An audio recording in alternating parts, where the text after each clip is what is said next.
Assim que o objeto entra de novo e vai embora, esse objeto do chão, o som da natureza se cala por completo.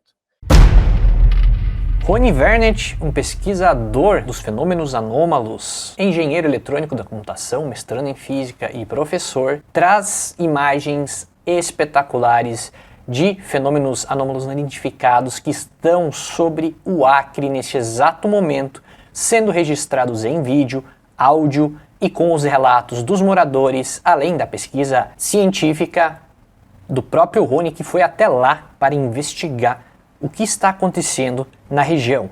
Índios foram atacados por luzes, assim como na Operação Prato de 1977-78. Esses fenômenos estão a assustar os moradores locais que pedem por ajuda. Confiram agora este material inédito que o Rony compartilhou em seu canal.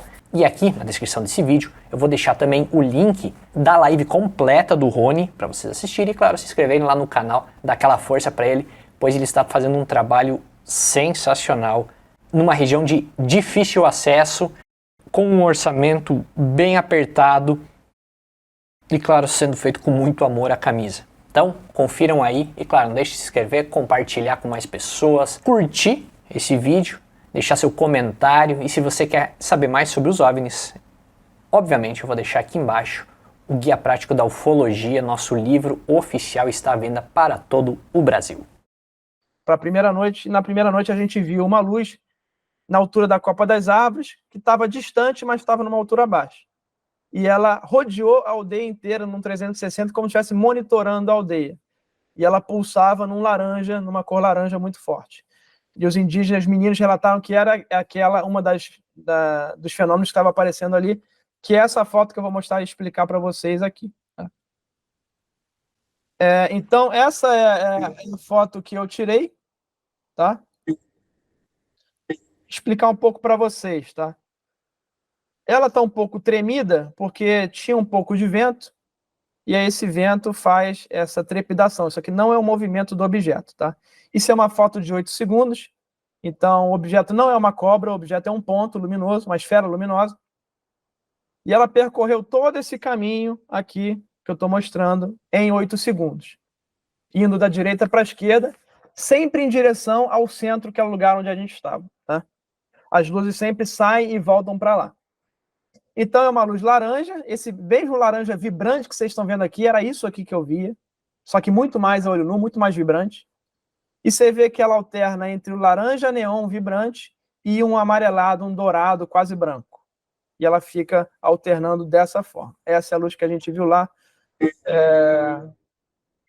Aqui nessa aproximação dá para ver bem o quão vibrante era o laranja que tinha essa cor. Você vê que ela fica bastante tempo, não é como a aeronave que pisca rápido. Ela ficava bastante tempo numa pulsação bem lenta.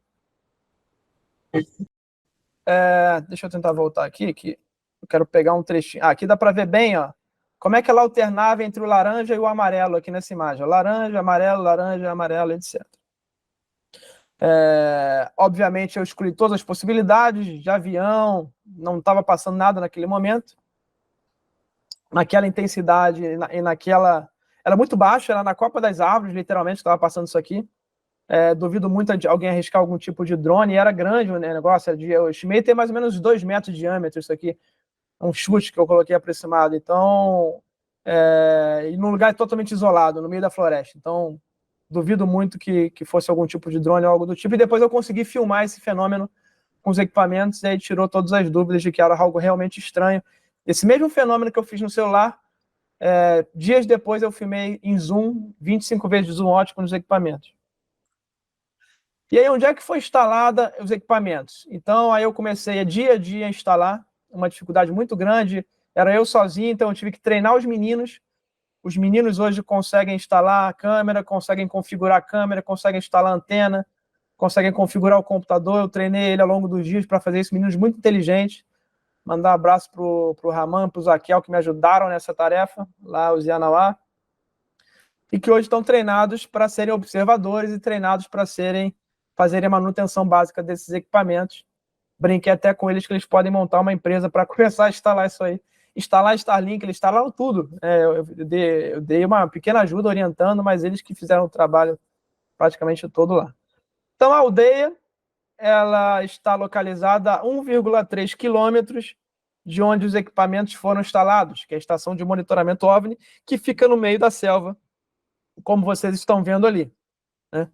Ali, esse trecho curvo ali passando é um pequeno igarapé, e os equipamentos foram instalados de frente para o hotspot OVNI, que é aquele local no meio da floresta, onde os fenômenos entram e saem.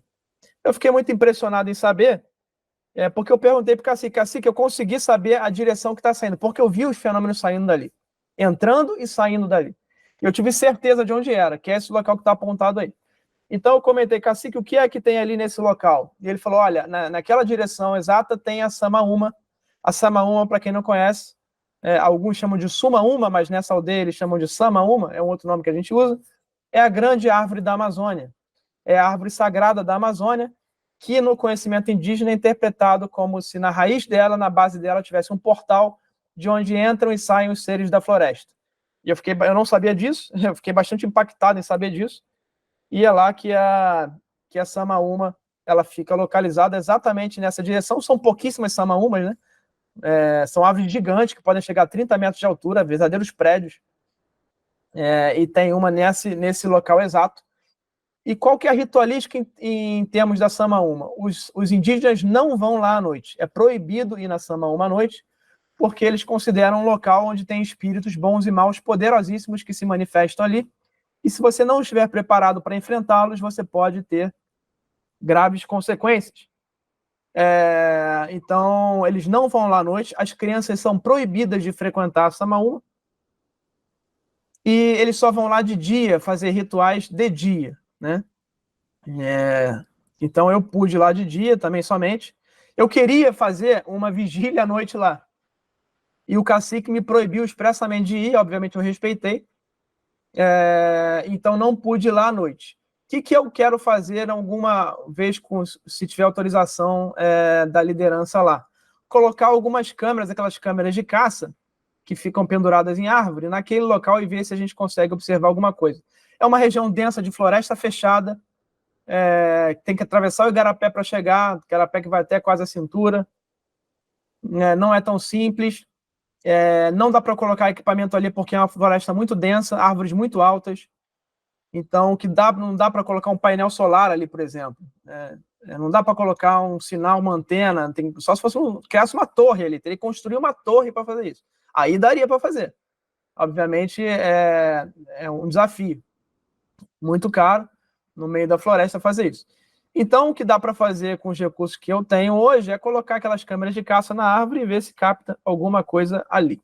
Então essa é a questão da Samaúma, né? Que hoje há uma hipótese que seria um portal de onde essas esferas de luz estão entrando e saindo. E os equipamentos estão instalados e inclusive, isso motivou a mim para instalar os equipamentos todos de frente para a Samaúma. Então, é onde eles estão instalados a maioria dos equipamentos hoje, embora eu tenha câmeras para outras direções. Mas as principais câmeras e antenas estão voltadas para lá. Aí as malas que eu levei, já quase vazias, já tinha tirado tudo. Alguns suportes de câmera. Aqui a gente tem antenas na faixa de gigahertz, lembrando que gigahertz é a faixa em que esses fenômenos emitem frequência. Tem duas grandes faixas, a faixa mais fácil de medir é na faixa de 1 a 3 GHz, incluindo o famoso sinal de 1.6 GHz. Inclusive, isso está nas estatísticas do ARO liberadas. A única coisa que o ARO fez que prestasse na história, que é o órgão de investigação de órgãos dos Estados Unidos, foi liberar as estatísticas confirmando que 1 a 3 GHz é a frequência quente para a emissão de sinal desses fenômenos. E essas antenas são antenas de celular que trabalham na faixa de gigahertz. Obviamente, eu coloco a captação ali numa frequência que não é utilizada por nenhuma comunicação para não ter interferência de outras coisas, serem coisas realmente anômalas. Mas eu levei 3 antenas para lá, com receptores de rádio ligados no computador. Então, são essas antenas aqui. Cabo para cacete, aí dezenas e dezenas de metros de cabos, suportes para as câmeras que iam ser instaladas. Não sabia se tinha ferramenta, levei todas as ferramentas possíveis, furadeira, parafusadeira, martelo, tudo que... pregos, conectores, tudo que vocês imaginarem eu levei para lá.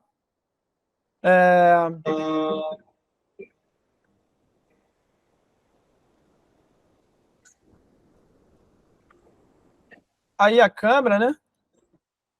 Aqui tem a câmera motorizada, essa grande aqui preta, com um zoom de 25 vezes, um óptico. Uma câmera que permite um zoom muito bom. Ela é motorizada, então consigo ter um grau de liberdade de 360 graus, para cima e para baixo com ela. Para poder rastrear o fenômeno que estiver passando. Câmeras resolução 4K, tradicionais, de segurança. Essa aqui é uma câmera térmica, um olho dela enxerga a temperatura, outro enxerga a luz visível normal. E uma câmera que olha o céu inteiro, a câmera All Sky. E aí diversos sensores, tem um sensor infrassom, para medir a faixa de som que a gente não consegue ouvir, que é a faixa abaixo de 20 Hz. É um estudo meu, se os fenômenos emitem som nessa frequência, por algum motivo, é algo que eu estou estudando. Aqui está um cintilador, é um equipamento que mede radiação ionizante, raios gama, raios X, partículas alfa, partículas beta, radiação nociva, e que a gente sabe que tem vários casos de fenômenos que emitem radiação nessas frequências altas que causam danos horríveis aos seres humanos. Esse é um experimento do Centro Brasileiro de Pesquisa Física, onde eu faço mestrado, um experimento muito caro, algumas dezenas de milhares de reais, que foi cedida pelos pesquisadores, pelo meu orientador e pelo CBPF para poder levar para lá. E foi instalado também. As placas eletrônicas, também lá do Centro Brasileiro de Pesquisa Física. Aqui vários sensores. Esses equipamentos são usados originalmente para pesquisa de raios cósmicos, que é algo que a gente também vai fazer lá, obviamente, mas também para pesquisar esses fenômenos.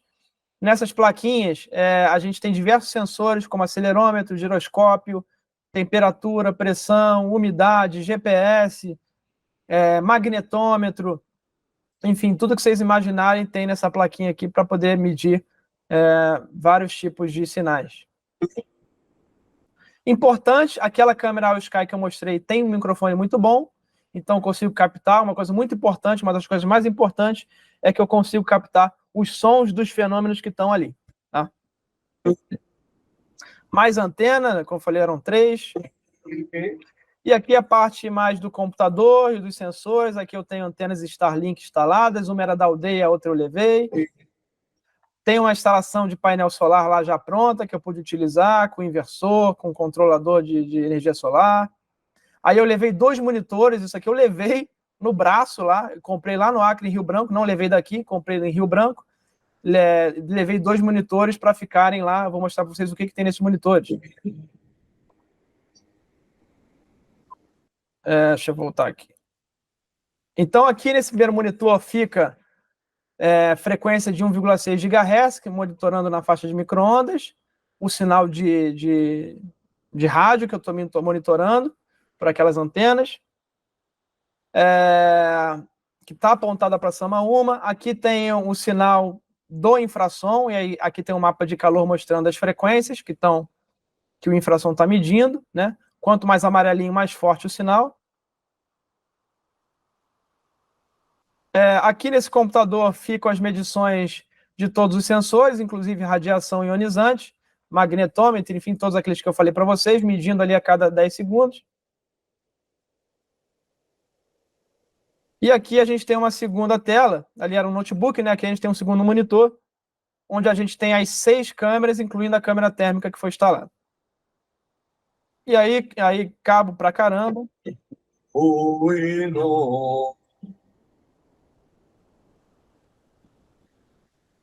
Dois gravadores de vídeo. Eu quis isolar, caso algum fenômeno afetasse um gravador, eu teria 2 HDs. Então, separei as 6 câmeras em 2 gravadores distintos de vídeo. O Hacker F1, que é um receptor e transmissor de áudio. Com esse cara aqui, eu consigo transmitir sinal. Então, eu posso receber um sinal que eu tenha captado e transmitir de volta e ver se o fenômeno vai ter algum tipo de reação àquele sinal que eu estou reenviando. E aí, aqui essa múmia preta aqui é o cintilador, eles são sensíveis à luz, então você tem que deixar ele isolado nesses tecidos pretos para poder não deixar a luz bater nele. Se a luz bater nele, vai queimar tudo, vai ter uma resposta muito grande do sensor. Então, e a radiação, ela ionizante, ela passa isso aqui, né? Ela atravessa isso, né? Os muons, neutrinos, raios gama atravessam isso aqui. Então não tem problema deixar ela tampada, ela vai ler do mesmo jeito. Então isso aqui é para proteger ele da luz visível, né, da lâmpada. Aqui estão as plaquinhas, as fibras óticas que comunicam com essa placa, enfim. Então um pouquinho dos equipamentos do projeto Vigília para vocês aí que foi instalado lá e que foi muito difícil de levar com muito esforço.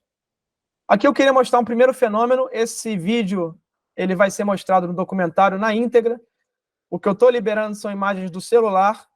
Muita gente reclamando. Coloca o vídeo original, vai ser mostrado, calma, vai vir no documentário. Vocês vão ver tudo isso em breve. Mas aqui, esse trecho do documentário, dá para ver de forma bastante legal, analisando um dos fenômenos que foi captado, que era aquele mesmo fenômeno que eu captei no primeiro dia com o celular, eu captei com zoom de 25 vezes, rastrei o fenômeno. E uma coisa interessante é o seguinte, deixa eu até voltar aqui antes de mostrar o vídeo desse fenômeno, para explicar uma coisa aqui para vocês, né? E aí, a gente instalando, já tinha escurecido, era 6h30 da noite, uma família avisou para a gente, olha, tem uma luz atrás de vocês. Aquela esfera laranja vermelha tinha descido, estava a 1 metro do chão, a 5 metros da gente. Quando eu olhei de costas, ela estava lá, enorme, lá, 1 metro de diâmetro, mais ou menos. A 1 metro do chão, a 5 metros da gente, muito perto. E os meninos quase caíram na escada. E assim que a gente olhou, rapidamente ela notou que a gente tinha olhado e começou a flutuar para longe. Ela ficou a cerca de 20, 30 metros da gente, parou, estacionou lá, na altura das árvores. Eu saí correndo, peguei um drone, eu tinha um drone que eu comprei só para levar para lá, DJI, peguei o drone, eu coloquei esse drone para voar em 15 segundos, foi um recorde mundial, montei celular, tudo ali no controle, em 15 segundos no máximo, esse drone estava no ar. Eu botei esse drone atrás da luz, o meu drone estava aqui, a esfera vermelha lá para laranja estava aqui, logo embaixo, para vocês verem o quão baixo ela estava. Meu drone peguei o drone, eu coloquei esse drone para voar em 15 segundos, foi um recorde mundial. Montei celular, tudo ali no controle. Em 15 segundos, no máximo, esse drone estava no ar. Eu botei esse vidro na caixa d'água para ver, que fica a 5, 7 metros de altura, e ele estava numa visão muito boa, falou, tá do lado, caramba, tá do lado. Eu falei, agora que eu vou conseguir filmar esse negócio de perto. Vamos ver o que tem aí. O drone com a câmera 4K, poderosíssima, com uma abertura de lente ótima, um drone da DJI que eu tinha levado. Quando eu liguei a câmera, não aparecia nada, tudo preto. Sem áudio e sem imagem. Eu joguei a câmera, eu achei que era por causa da noite, que eu não estava posicionado, eu joguei a câmera para cima, para baixo, dei a volta em torno do objeto, eu vendo o objeto lá, o fenômeno e o drone, e era impossível de filmar. O fenômeno causou alguma interferência no drone, que fez com que a tela ficasse toda preta e fosse impossível de observar. E quando eu fiz o download, é um vídeo de 8 minutos que eu vou liberar depois, e quando eu fiz o download das imagens, tudo preto e sem som. Então o fenômeno de alguma forma interferiu ali. Porém, quando eu aumento o brilho e o contraste e faço um tratamento no vídeo, antes do drone subir, é possível ver uma coisa estranha, como se fosse um cavalo, algo do tipo assim, passando na frente da câmera, correndo, ou trotando, enfim, algo muito estranho que não dá para ver o que é. E eu vou liberar isso em breve aí para vocês. Mas o objeto não foi possível de ser filmado. Era um recado para mim, o recado foi muito claro para mim naquele momento. Estou observando o que vocês estão fazendo, eu sei que vocês estão instalando essas câmeras, eu vou parar aqui numa altitude baixa para que dê tempo de você pegar o seu drone e tentar me filmar, e você irá ver que você não irá conseguir, porque eu estou no controle e você só irá filmar aquilo que eu quiser, no momento em que eu quiser. Então, para mim, aquilo foi um recado muito claro do fenômeno naquele momento. Voltando para a apresentação, para explicar um dos fenômenos que foi filmado.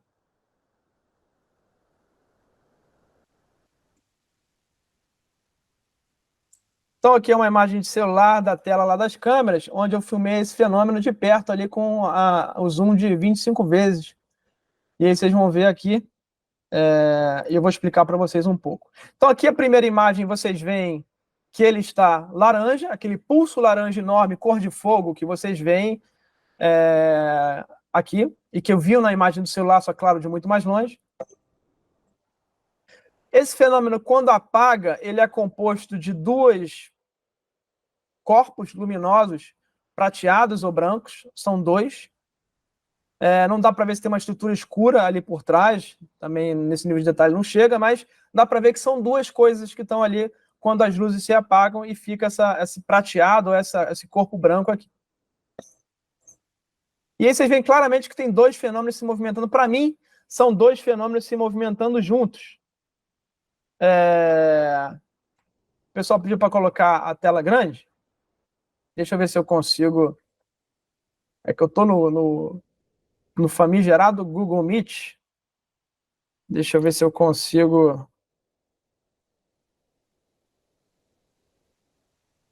Estou ajustando aqui para ver se eu consigo me tirar aqui, porque é a primeira vez que eu faço live. Fui obrigado a fazer a live hoje no Google Meet.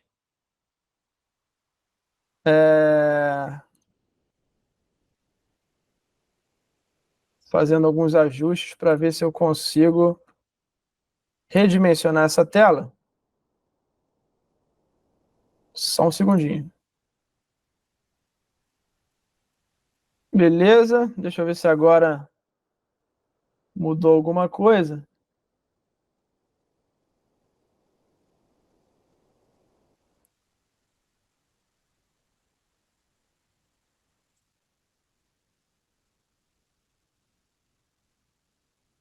Se alguém for craque de Google Meet, já coloca no chat aí a solução.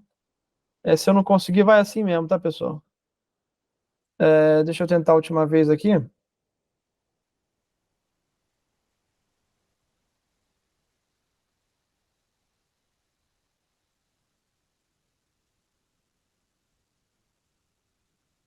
Muda aqui para mim, mas para vocês, nada. Deixa eu tentar aqui de novo. Auto.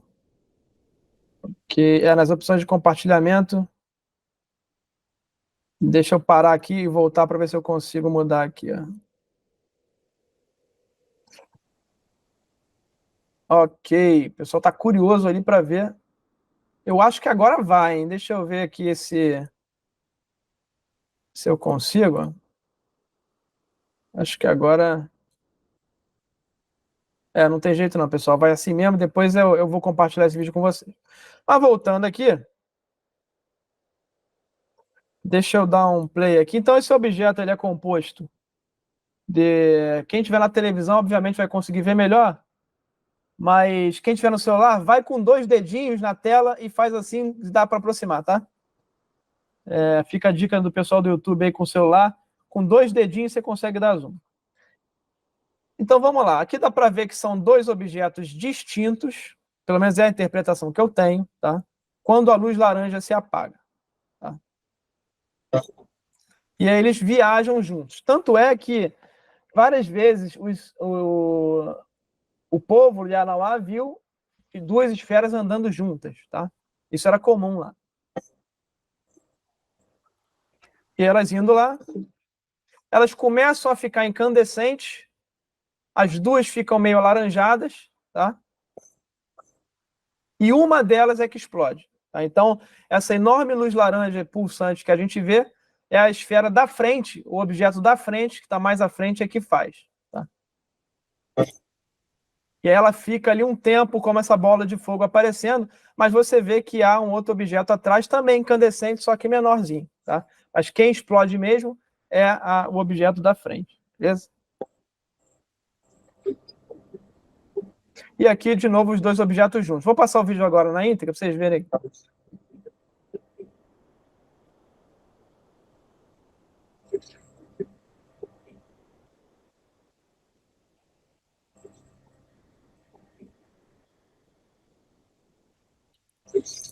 Deixa eu parar no momento em que ela está explodida aqui de laranja. Então, essa cor laranja, e olha que interessante o paralelo que eu fiz, né? Essa cor laranja 2 caçadores que não se conversaram, que vocês vão ver no documentário, deram uma entrevista para mim, falando que, enquanto eles estavam caçando, eles viram uma minhoca ou uma cobra de fogo. Mas não era uma cobra de fogo. O que era que eles viram? Em detalhe, quando eu perguntei. Eles viram várias esferas laranjas que estavam alinhadas, uma do lado da outra. Eram quase 20 ou 30 delas, algo enorme, que estavam voando de forma organizada em cima do rio. Os 2 me contaram isso em noites distintas caçando. E aí a gente faz um paralelo com o boitatá. O que é o boitatá? É uma lenda indígena que surgiu lá quando o Brasil foi descoberto, quando os padres jesuítas foram na Amazônia e fizeram as primeiras investigações lá e mandaram as primeiras cartas. Tem a carta de São Vicente, em que fala do boitatá, que era um fenômeno, uma cobra de fogo que estava assustando os índios. Então, o boitatá é a cobra de fogo. Eu não me assustaria e nem me surpreenderia se a cobra de fogo foi isso aqui que a gente viu na aldeia, que os caçadores viram na aldeia, que são as bolas laranjas alinhadas. E, para mim, como é que elas operam? Elas ficam alinhadas, elas saem da floresta alinhadas, ou do rio, enfim, e cada uma vai para um canto, 2 vão juntas, às vezes vão 2, 3, e elas fazem esse tipo de atividade e depois se reagrupam de novo nessa enorme cobra de fogo, que poderia, para mim, ser uma lenda que, na verdade, não é lenda, que seria o boitatá. Então, é isso, corroborando aí aquele pensamento de que surgiu ali com o Antônio Faleiro, que surgiu com o Jacques Vallée, de que as lendas contadas, na verdade, são interpretações dos povos para um fenômeno que é real. Tá? Seguindo, mais um fenômeno aqui que está no canal, mas eu vou explicar um pouco para vocês, filmado ali do celular da tela. Esse vídeo novamente, vai ser liberado. Tenham calma, tomem um Rivotril, esse vídeo vai... Por que não libera tudo? Pessoal, vocês sabem o seguinte, se a gente pega um material desse e joga na internet, cai no limbo, cai num buraco negro e cai no esquecimento. Então, a gente tem que tratar com muita seriedade, por isso que eu fui no Raw School primeiro, para poder tratar lá com ele. Inclusive, a entrevista minha com o Ross já é a 3ª entrevista mais vista da história do podcast dele, da News Nation, que fica dentro do canal News Nation, que é um canal de TV a cabo dos Estados Unidos. E eu estou muito feliz com isso, porque vai dar, não por mim, mas porque vai dar publicidade para esse assunto, para os governos, para cientistas e para militares e para todo mundo que interessa nisso aqui.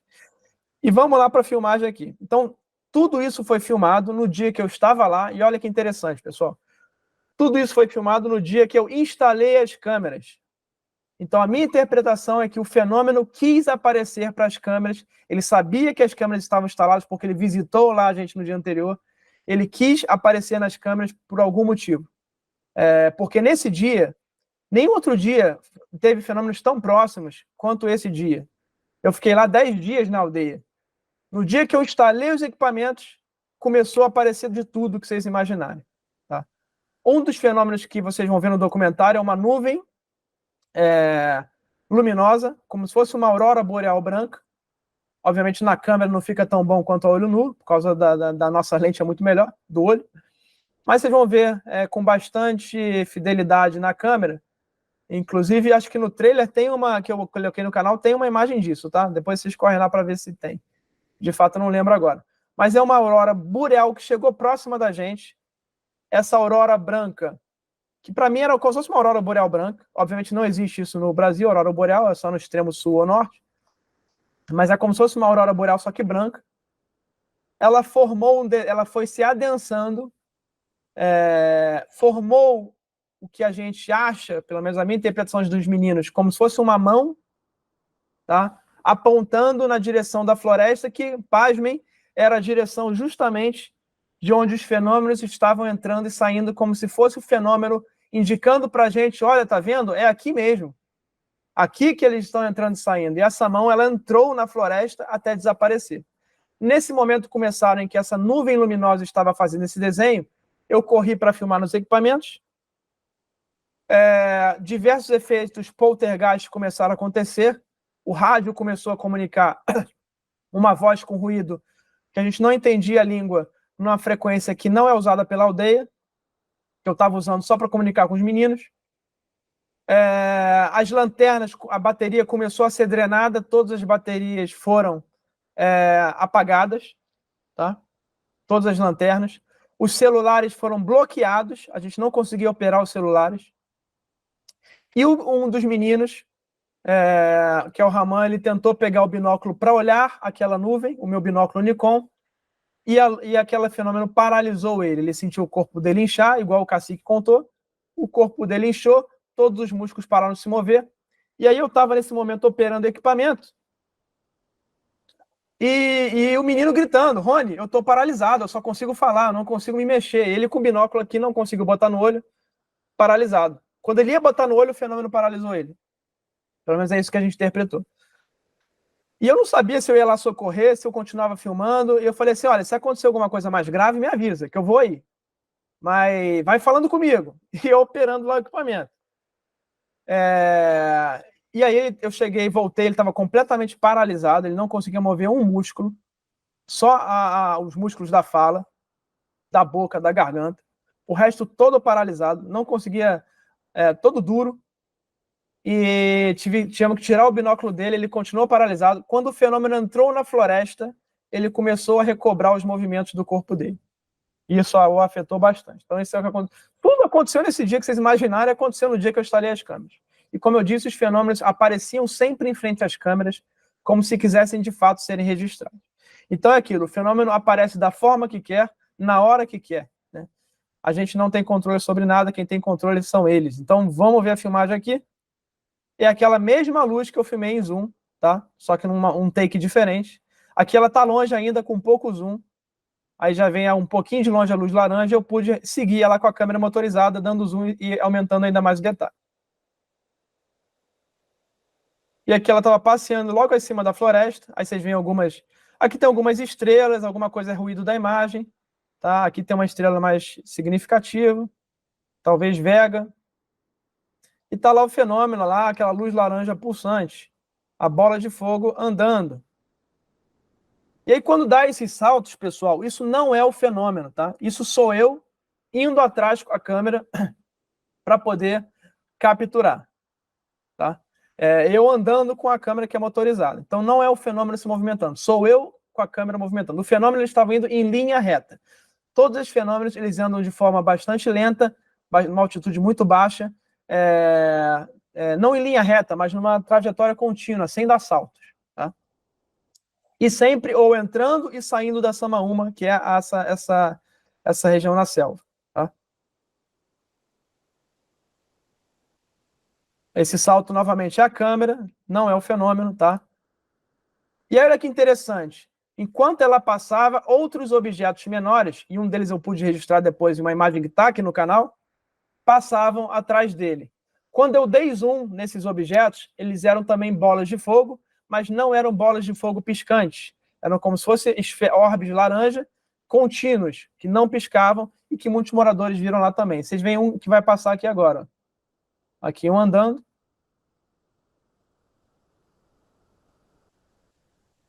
Obviamente que eu não dei zoom nesses menores, eu não estava preocupado com eles, mas a quantidade, eram muitos que passaram ali.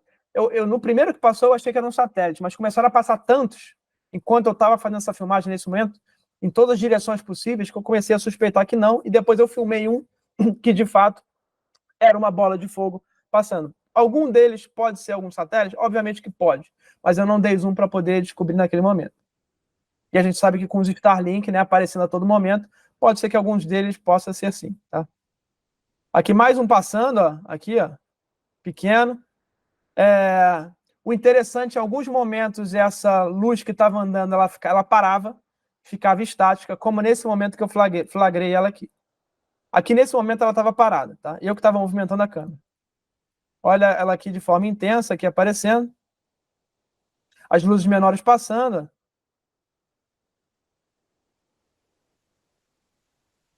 E aí ela ficou um tempo parada e depois começou a se movimentar novamente. Aí aqui ela voltando a andar. Eu tentando capturá-la, porque com zoom é muito difícil, pessoal, você ficar rastreando, é um zoom muito alto. Não é fácil enquadrar. Aí aqui você já vem que é um fenômeno que são duas coisas juntas andando, como eu mostrei no vídeo anterior, tá? E aí eu vou passar um pouquinho, esse vídeo está no canal já, tá? Então, só para tirar algumas dúvidas de vocês. Quem tiver mais dúvidas sobre esse vídeo, posta aqui no comentário que eu vou responder em breve, tá?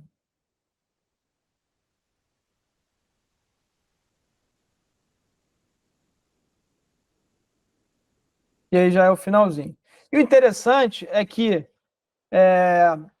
quando esse fenômeno foi embora, eu deixei a câmera em zoom na posição que ele sumiu. Ele sumiu dentro da Samaúma. No vídeo é possível ver ele entrando literalmente na floresta, no vídeo completo. Você vê ele entrando entre os galhos, os troncos das árvores. Então ele entrou naquela região da Samaúma.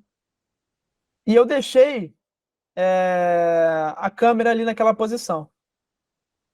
E minutos depois, vocês vão ver isso no documentário, o fenômeno apareceu exatamente na posição de câmera em zoom, que é mais difícil ainda, um zoom muito alto. O fenômeno apareceu ali, se mostrou durante alguns segundos, parado, e sumiu. Muito parecido com esse que vocês viram aqui, mas ele não ficava piscando, ele ficava como se fosse se movimentando dessa forma aqui que eu estou fazendo com a mão. Então, mais um fenômeno aí que eu estou detalhando para vocês qual era a minha percepção em relação a ele. Eu pedi para os meninos filmarem enquanto eu relatava os fenômenos poltergeist que estavam acontecendo, as interferências eletromagnéticas nas lanternas e também no rádio. Inclusive, vocês vão ver que interessante quando eu falo assim, ó, 1, 2, 3 para começar a filmar. 1, 2, 3, está pronto? Confirmando com o menino se ele estava filmando. O rádio começou a tocar na frequência vazia. Imagina, a frequência no meio da floresta, né? Não tem como ser alguém ali, tá? Então, o rádio começando a fazer o chiado na frequência 2, que é a frequência que só eu e os meninos estavam utilizando ali. E eu estava relatando justamente isso no vídeo. Olha, está acontecendo comunicação na frequência aqui. Olha que interessante. Então, vocês vão ver isso um pouquinho aqui. Deixa eu colocar aqui o áudio para vocês ouvirem.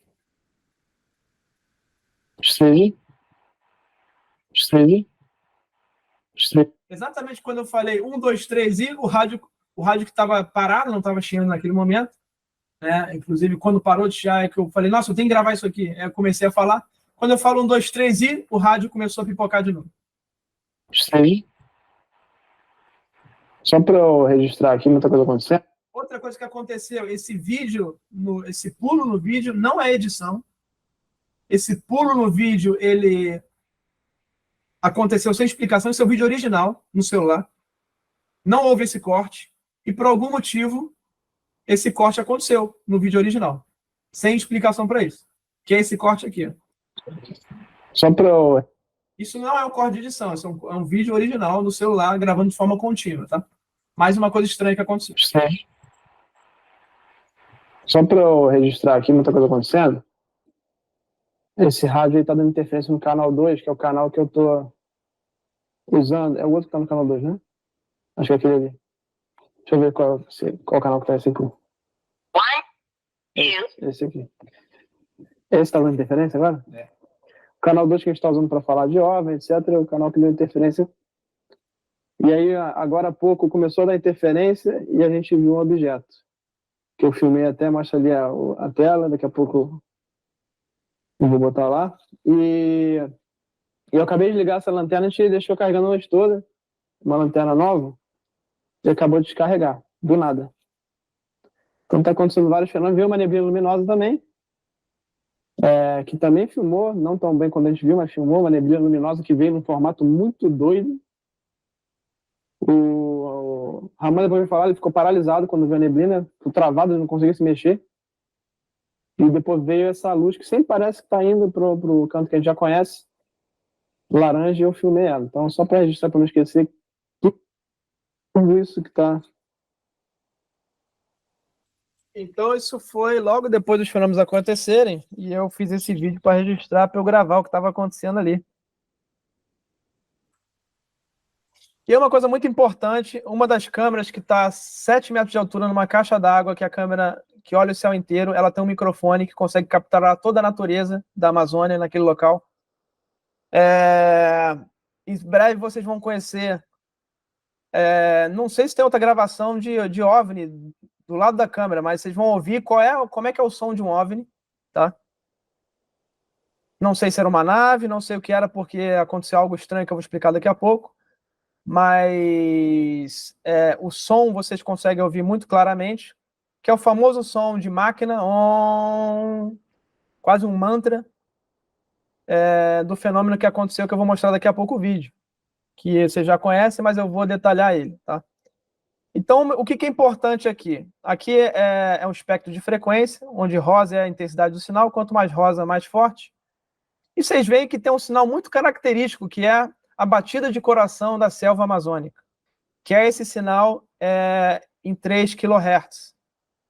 Esse sinal em 3.000 Hz, ou 3 kHz, são simplesmente o som da natureza, os pássaros que não param de cantar, os insetos, os sapos, que não param de cantar nunca durante a noite. Então é um som muito clássico. Então a gente tem um som que é muito característico, que é essa batida de coração, e qualquer coisa que fuja da normalidade, principalmente em frequências baixas, porque essas mais entre 1 kHz e meio, 2 kHz podem ser animais também, mas essas frequências baixas são características de fenômenos anômalos, tá? E elas ficam muito destacadas, como vocês podem ver aqui. Então, eu consigo usar isso para poder analisar o som e ver se tem algum fenômeno ali. Então, o som, depois que eu captei o som desse OVNI, que vocês vão conhecer em breve, qual é a frequência, principalmente, o som se tornou uma das coisas principais e que eu vou levar microfones de melhor qualidade ainda na segunda missão, que vai ser feita na Amazônia, tá? Em breve lá no Acre. Então, o som se tornou algo primordial na pesquisa. Vamos ouvir o som da natureza da selva amazônica, como é que é. Acho que vai estar um pouco mais baixo, mas vamos tentar ouvir aqui.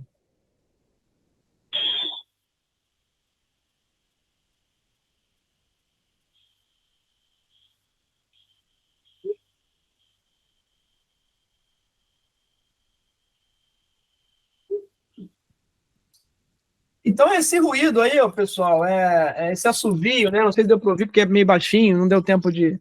Podia ter amplificado um pouco mais, mas esse assovio dos grilos, dos animais, fio, fio, fio, que dá aquela batida de coração, que é a noite inteira. Se você pegar a noite inteira, de 6 da noite a 6 da manhã, você vai ver o mesmo som de 3 kHz na natureza, que é a batida de coração da selva amazônica.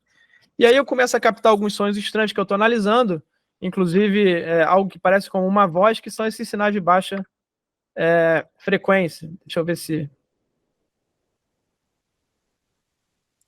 vai estar muito baixo, mas na próxima live, ou durante a semana eu posto esse vídeo aqui com o som amplificado para vocês verem, tá? Como se fosse uma voz falando lá do microfone que está a 7 metros de altura no meio da selva. Então, eu estou começando a suspeitar que talvez esses fenômenos utilizem essas baixas frequências para fazer algum tipo de comunicação, tá? É uma hipótese que ainda falta muito dado para poder provar, mas é algo que eu estou começando a perceber e que pode ter alguma validade no futuro, tá? Seguindo aqui, eu queria mostrar um vídeo para explicar para vocês, que ele está no canal, mas eu queria detalhar, que é o vídeo mais importante que eu capturei, porque foi um vídeo que foi capturado a poucos metros da câmera, tá? De um fenômeno que apareceu para a câmera naquele momento, porque era a única câmera que estava virada para o chão e o fenômeno apareceu ali. Então, o fenômeno quis aparecer ali naquele momento, não há outra explicação para mim, a probabilidade é muito pequena, o tamanho da selva amazônica podia aparecer em qualquer lugar e apareceu ali. E qual o contexto dessa filmagem, né? Foi gravado nesse local isolado, não tinha nenhuma pessoa lá, foi 4 da manhã, 4h30 da manhã. Eu confirmei com a liderança, não tinha ninguém naquele momento lá, as pessoas não moram lá, é no meio da selva, e nada explica o que aconteceu ali. E eu tenho muito dado de câmeras, foram 4 câmeras filmando isso, vários sensores, som, eu tenho tudo que vocês imaginarem desse fenômeno, que é um dos fenômenos que eu planejo publicar um artigo científico, porque tem muito dado sobre ele. Mas eu vou mostrar um vídeo que eu já publiquei, inclusive. Por que eu publiquei? Porque já foi liberado lá pelo Ross. Quando eu fiz a entrevista com o Ross, tem lá um trecho dele, então eu falei, olha, deixa eu liberar logo isso, e eu explico pro pessoal o que é, tá? Deixa eu colocar aqui esse vídeo. Deixa eu compartilhar aqui. E eu já sei o que eu vou fazer para vocês conseguirem ver melhor isso.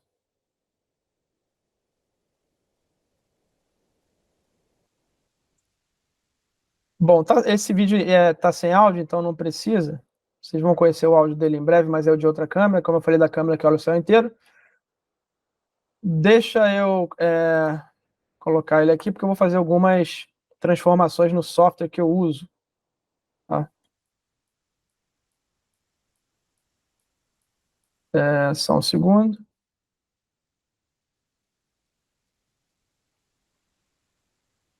Beleza. Deixa eu só configurar aqui. Vocês já estão vendo a imagem. Essa é a única câmera que eu tenho apontada para o chão. Tá? Então, não tem outra explicação, o fenômeno quis aparecer ali. E aí, o que acontece? 4h30 da manhã, esse horário que está aqui de 9h30 é o horário científico, é fuso horário UTC, que eu uso para todos os sensores e as câmeras, mas são 5 horas a menos o horário da aldeia, então foi dia 7 de julho, o cabalístico dia 7/7, às 4h31 da manhã. Tá? Qual o contexto disso aqui? Vem um OVNI, um fenômeno, ele surge, eu sei que ele surge porque eu consigo ouvir o som dele, dessa máquina, ele para em cima, ele surge do nada, porque eu tenho câmeras monitorando o céu inteiro, ele não vem de algum lugar, ele não vem do céu, ele simplesmente surge. Tá? E ele surge em cima da casa onde os equipamentos estão instalados, exatamente em cima da casa. E ele liga um foco de luz e começa a monitorar toda aquela região de floresta para ver se tinha alguém ali, talvez, para ver se aquela área estava limpa, para ele fazer uma atuação maior que vocês vão ver no vídeo. Então, ele começa a vasculhar a área. No vídeo original, com todas as câmeras, vocês vão ver que ele olha a floresta inteira, toda aquela região, procurando alguma coisa, esse foco. Tá? E aí esse foco, ele fica um tempo assim, tem mais vídeo, depois vocês vão ver, mas ele fica vasculhando tudo com esse foco de luz e ele se apaga completamente, de forma abrupta, que é o que vocês estão vendo aqui. Desliga, simplesmente desliga. Ele está olhando, a luz passa e desliga.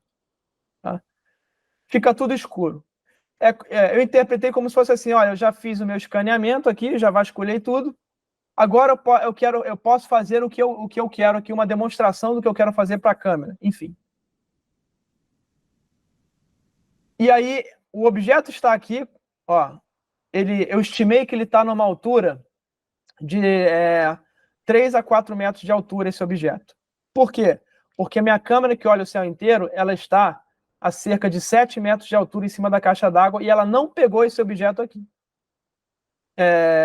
Significa que esse objeto estava mais baixo, ele estava mais alto do que essa câmera, que está a 2 metros, e ele estava mais baixo do que a câmera AOSky, que estava a 7 metros. Então ele estava nesse range aí, entre 2 e 7 metros. Pela altura aqui que está aparecendo a luminosidade, eu estimo que seja uns 3, 4 metros de altura. Então aqui a luminosidade mostra que o objeto estava estacionado aqui, em frente à casa onde os equipamentos estavam instalados. Tinha alguma câmera olhando para cá? Tinha. A única câmera que estava olhando para esse objeto de cima foi desativada, aquela câmera motorizada que ia pegar ali de frente. Essa câmera é a única câmera que foi desligada. Todas as câmeras estão no mesmo gravador, na mesma rede elétrica. Obviamente eu dividi em 2 gravadores, né, mas as câmeras que estavam nesse mesmo gravador não foram desligadas, só essa específica. E ela só perdeu a imagem naquele minuto em que o fenômeno estava presente em cima da casa.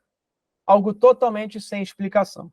Só durante o tempo em que o fenômeno estava em cima da casa, aquela câmera foi desligada para que não o mostrasse. Então o fenômeno não queria que, esse fenômeno de cima não queria ser visto.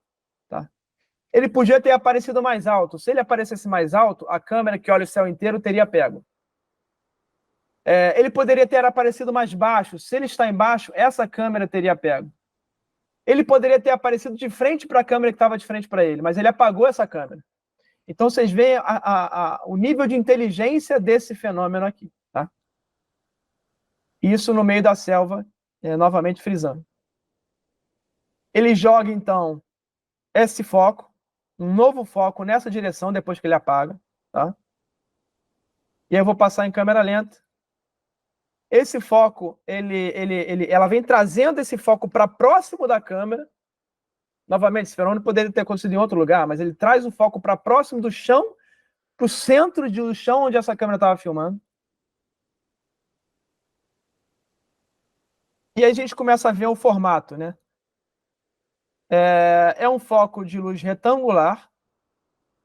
A gente vê por aqui que ele é retangular. E dele emerge esse objeto. E eu vou explicar para vocês por que isso é um objeto. Tá? E ele passa aqui nesse momento.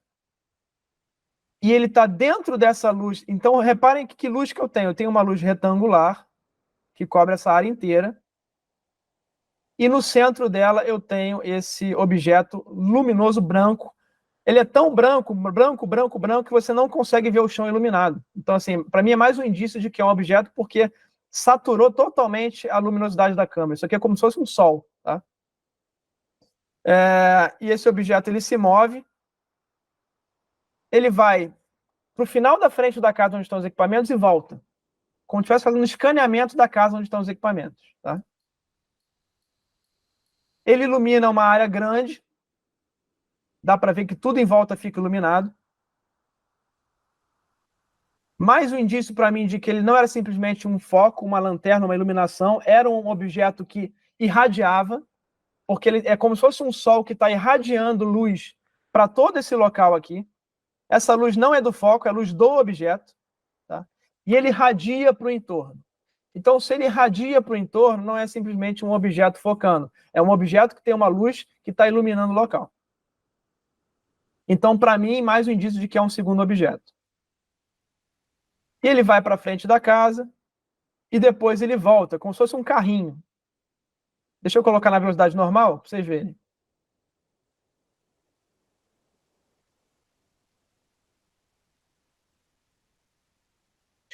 E uma coisa a se reparar que é muito interessante, que afasta a ideia de ser simplesmente um foco. Quando ele sai, ele está meio disforme, a luz está mais fraca e sem os contornos bem definidos. Quando ele volta, ele muda totalmente. Ele está uma luz mais forte, com contornos muito mais bem definidos. Então, vocês podem pegar, comparar a imagem. Depois eu vou fazer essa montagem em outra live, que é ele indo e ele voltando. Ele volta diferente. Tá? Ele não volta igual. E aqui ele está muito mais intenso. Repara que aconteceu também uma interferência na câmera, de ruído. Esse objeto causou uma interferência na câmera, no imaginamento que ela estava fazendo. Olha como é que ele está limpo aqui nessa imagem. Tá? Olha como é que ele estava ruidoso quando ele foi embora. Ó. Os pixels todos quadriculados. Resolução ruim. Então, causou alguma interferência que causou essa granularização na imagem aqui. Quando ele volta, é totalmente diferente. Ele está muito bem definido, muito bem, mais forte, enfim. E não tem esse fenômeno aí desse ruído que aconteceu na imagem. E aí vocês veem a janela retangular perfeita. Vocês veem que além da janela retangular, tem iluminação do objeto em volta, do mato, aqui do chão. E vocês veem que esse objeto ele não tem contornos de um foco, ele tem contornos irregulares. E aí o seguinte, uma coisa que é bizarra que acontece. Vocês também vão ver no som em breve. Quando esse objeto ele entra, assim que o objeto entra de novo e vai embora, esse objeto do chão, o som da natureza se cala por completo. Lembra que eu falei que o som da natureza, a batida de coração da Amazônia, se você pegar de 6 da noite a 6 da manhã, esse som ele é constante, os animais nunca param de cantar, são milhares de animais, até milhões de animais naquela área cantando. Isso nunca para. E naquele momento em que o objeto ele entra, a natureza inteira para por alguns segundos. algo que foi comprovado na análise espectral do som que eu fiz, que eu já tinha ouvido isso, tinha reparado ouvindo, e que a análise espectral de frequência do som comprova que, de fato, a natureza ela foi suprimida, silenciada, como se colocasse aquele fone, né, abafador de ruído por um tempo. E logo quando esse objeto entra. E isso é uma coisa muito interessante, que a gente percebe em outros casos, tá? Várias testemunhas que comentam que quando esses fenômenos estão perto, elas criam uma espécie de redoma e que os grilos param de cantar, os cachorros param de latir, o silêncio impera, é como se você estivesse numa outra realidade. O que bate com o que aconteceu nesse vídeo, e como eu falei, tem 4 câmeras e diversos sensores, esses dados vão ser publicados muito em breve, mas no documentário vocês vão saber mais detalhes sobre esse, que para mim é o encontro mais, o incidente mais raro e importante que aconteceu até agora, até porque eu não lembro de um outro vídeo de um fenômeno que foi gravado a 2 metros da câmera, né, como esse aqui. Infelizmente, o objeto de cima era mais inteligente e não quis aparecer. Tá? Seguindo aqui, agora eu vou fechando a live. Recorde mundial da live hoje, 300 pessoas, quase meia-noite, cheio de problema na live hoje. Eu tive que fazer 3 lives seguidas para conseguir fazer isso aqui, porque estava dando falha. E agradecer a todo mundo aí que participou e se manteve acordado. E agora eu vou responder algumas perguntas para vocês poderem dormir, porque, afinal, todos têm que dormir, estudar e trabalhar. Então, deixa eu interromper um compartilhamento. Infelizmente, eu não estou aqui com aquela janelinha, porque eu estou no Google Meet, mas eu não estou com aquela janelinha que eu consigo compartilhar, mas eu vou olhar aqui as perguntas de vocês. Agradecer a todos que comentaram. O chat foi bastante participativo hoje aqui. Acho que o chat também foi recorde hoje. Enquanto isso, vão comentando aí. Dá tempo ainda de fazer pergunta. A Carolina Liberato perguntou o seguinte. Rony, os Yawanawá sabem ou descrevem quem são os seres responsáveis por esses fenômenos? Não, isso não está previsto na cultura deles. Eles acreditam que existem seres da floresta, mas eles só se comunicam com esses seres através da ayahuasca, ou do Uni, como eles chamam. Ou seja, os indígenas é que vão para a realidade através do Uni, vão para a realidade desses seres. Nunca aconteceu desses seres invadirem a realidade que eles vivem, desse mundo tridimensional. Tá? Então isso é uma coisa que está assustando bastante eles, que agora assustou, na verdade, no começo, é que agora estão preparando para um contato que deve acontecer em breve, talvez, porque os fenômenos estão aumentando de frequência lá e aumentando de significância, tá? Uma das coisas que eu combinei com o cacique é para ele observar se durante esse período de rituais com Uni, ou ayahuasca, se os fenômenos vão aumentar de intensidade ou até se aproximar. Nas 2 últimas cerimônias que eles fizeram, os fenômenos se aproximaram deles. Tá? Então, é algo que a gente vai começar a tentar perceber.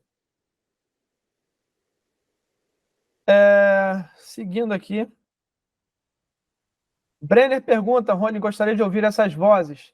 Não é confirmado que... tem 2... essas vozes que eu comentei, né?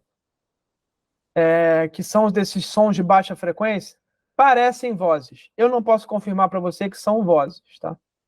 Parece que, quando a gente ouve, dá a impressão que são vozes. O que eu tenho que fazer agora? Tentar correlacionar esses dados dessas vozes, ou que parece que eu vou liberar depois para vocês ouvirem, aqui no canal, nos próximos dias, os dados dessas vozes com algum fenômeno ou outro dado de outro sensor que tenha aparecido para a gente colocar aquilo de fato como um fenômeno estranho. Tá? Porque pode ser um animal, alguma coisa que pareça uma voz, embora os sinais são bem estranhos. Tá? Eu tendo a achar que de fato é alguma coisa nova.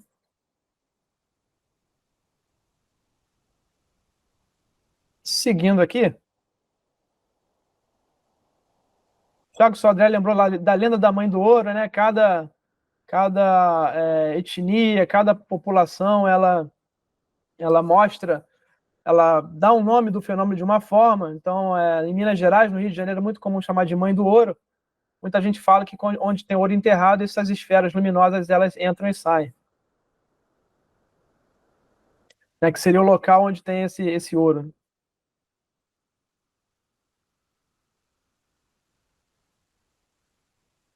O Celso comenta lá que para eles são portais, né? Eu acredito muito nessa teoria também, que esses fenômenos estão vindo de outra realidade para cá, e que talvez o que eu teorizo aqui no Rio de Janeiro, aí o Arthur, o Júlio, ufólogos aí que estão de longa data, eu sei que estão na live, que eu já vi eles falando alguma coisa aí no chat, de relance, Claudinho, o pessoal que visita lá a Serra da Beleza, aí que está no grupo, o Lilian, todo mundo que está aqui no chat que eu já vi, Alessandro, se eu for falar aqui, eu vou ficar meia hora aqui, mas até a galera que está presente em peso aí sabe que lá na Serra da Beleza tem o Jequitibá, que também é uma outra árvore sagrada, numa terra quilombola, que já foi um dia terra indígena, e nessa área também entram e saem fenômenos. Aí fica a pergunta, né? Será que, de fato, essas grandes árvores servem como portais para outras realidades, para esses fenômenos entrarem e saírem?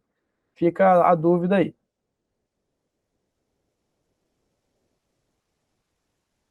O Celso também lembrou do Rancho Skinwalker, né, onde acontece também esses fenômenos, sempre locais isolados, né? Lá no Rancho Skinwalker, eles entram e saem de uma montanha. Isso acontece muito aqui na Chapada Diamantina e em outros locais aqui do Brasil. Então pode ser que aconteça que a gente tenha lugares sagrados, montanhas ou árvores, recursos naturais, ou rios, em que sejam, por algum motivo, locais sagrados de onde entram e saem esses fenômenos aí. É o que a gente está começando a entender, tá? O Rodrigo perguntou se eu tive alguma alteração no organismo. Uma coisa que aconteceu foi que quando eu cheguei à minha casa na segunda, o computador queimou. Eu fui ligar o computador queimou, e na terça-feira eu fui ligar a televisão queimou. Por isso que eu acho que o que estava na câmera aquele dia que eu filmei, que mostrei para vocês, não era um orbe, era uma outra coisa, outro fenômeno naquele mesmo local, que projetou um orbe, para mim essa interpretação, talvez um fenômeno tecnológico ou diferente, que projetou um orbe no chão. Esses orbes não impactam a vista, não tem barulho, a gente consegue ficar olhando, é como se ele estivesse na nossa realidade, mas não pertencesse aqui, porque fisicamente não altera em nada. Então isso é o estranho, né? Então não poderia, para mim, ser um plasma. Se fosse um plasma, teria ruído e teria a luminosidade entrando nos nossos olhos e afetando de forma muito severa, tá? O Miguel fala aqui, pode ser uma forma de vida diferente, concordo, acho que sim. Acho que tem muito mais formas de vida do que a gente imagina na natureza, inclusive muito mais antigas do que nós e o nosso mundo aqui.